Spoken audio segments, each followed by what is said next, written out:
When gazing upon the incredible range of animal life present on Earth today, it seems almost like a rich moving tapestry which reveals the history of all life to the patient and keen observer. Like a constantly revolving stone tablet whose typeface is etched deeply enough to endure for countless years, but faint enough to disappear or morph considerably by the next rotation. You could be fooled into viewing the collective biosphere of Earth at present as a perfect recollection of all the past beings which have strode upon its surface. However, this would be a false notion, as buried deep beneath the strata of Earth and deep beneath the sands of time emerge many strange and alien traits, almost impossible to transpose upon the modern biota of the planet. One such trait is the so-called saber tooth, an extremely long scimitar-like type of canine tooth, which would dwarf the diminutive dentition of modern mammalian carnivores, with perhaps the possible exception of the walrus, of course. Saber teeth have an extraordinarily long history. Interestingly, this holds true for many of the aforementioned strange traits. The earlier you go digging around in the fossil record, the more alien looking the species seem to get, which is exactly what you might expect. The earliest species to wield saber teeth appear to have been among the Gorgonopsids. These early saber teeth were more often than not quite underdeveloped when compared to the later forms we are more familiar with today, as can be seen, for example, in the fossilized jaws of a Smilodon. Now, despite their menacing appearance, saber teeth are less of a weapon of mass destruction than many of us would have likely imagined them being in childhood. I myself vividly remember pondering in my school years about why lions and tigers didn't have giant teeth like saber-toothed tigers. Surely you'd think the larger the canine, the more devastating the bite would be.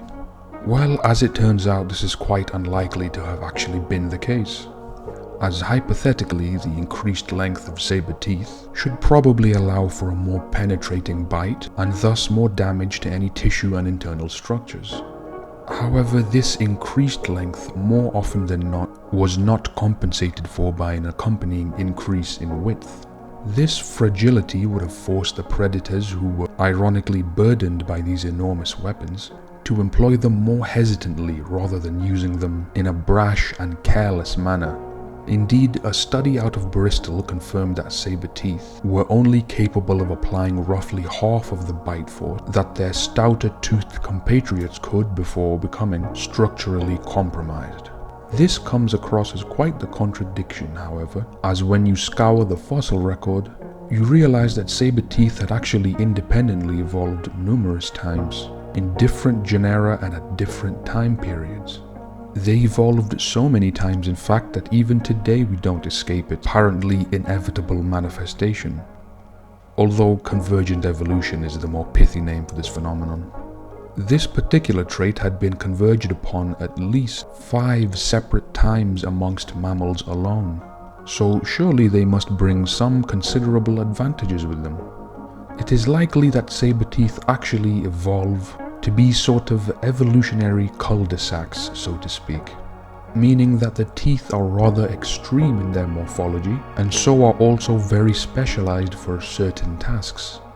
The task in question is puncturing as deeply as possible into the body of a thrashing prey item. Saber-toothed species would have likely had ancestors who possessed more sensible teeth which were more generalized and adaptable in their function.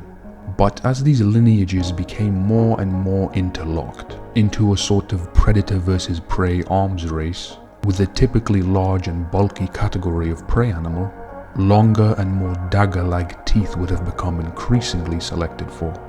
Likely because the longer teeth were simply able to puncture more deeply into the bulk of the animal, and were better able to bypass the flesh and blubber, therefore resulting in a deadlier wound and a more secure kill.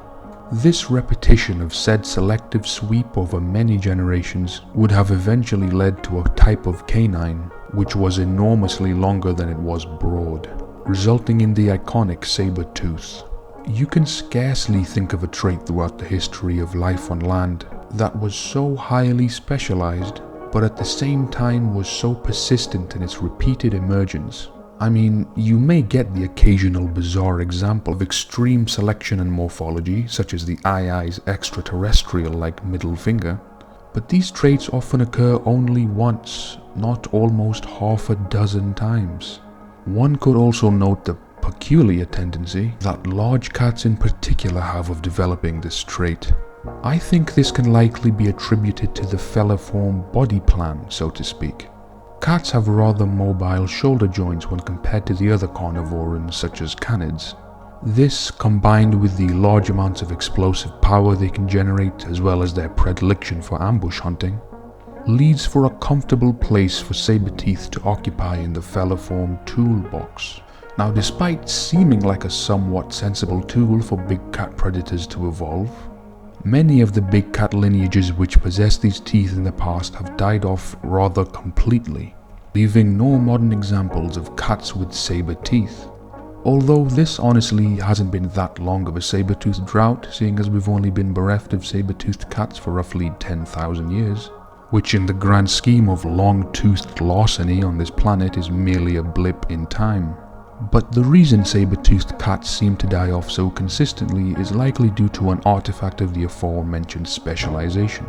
Saber-teeth do allow for great success in a small, confined ecological niche, but when a species so thoroughly and completely specializes for a certain hunting strategy, and for a certain kind of prey, like for example numerous species of Smilodon did, they dig themselves into a sort of evolutionary pit, in which the more specialized they become, the deeper they dig themselves into it. Until eventually, when the bottom of the pit is found to be metaphorically dry and the prey species have migrated or gone extinct, this highly specialized species finds itself poorly adapted to compete with other more viable predators for a different species of prey. The predators in question are often so specialized and to such extreme degrees that they find themselves unable to acquire enough prey to sustain themselves and often die out. The evolution of enormous saber teeth is a perfect example of this sort of self-inflicted extinction, as the teeth are often too large to allow the predator to hunt smaller game, and too fragile to allow them to dynamically bite and grapple with large prey items, which is the hunting strategy of modern lions, for example. Ultimately, the specialization offered by saber-teeth is an alluring yet short-sighted adaptation, which has led to many evolutionary dead ends in the history of mammals on this planet.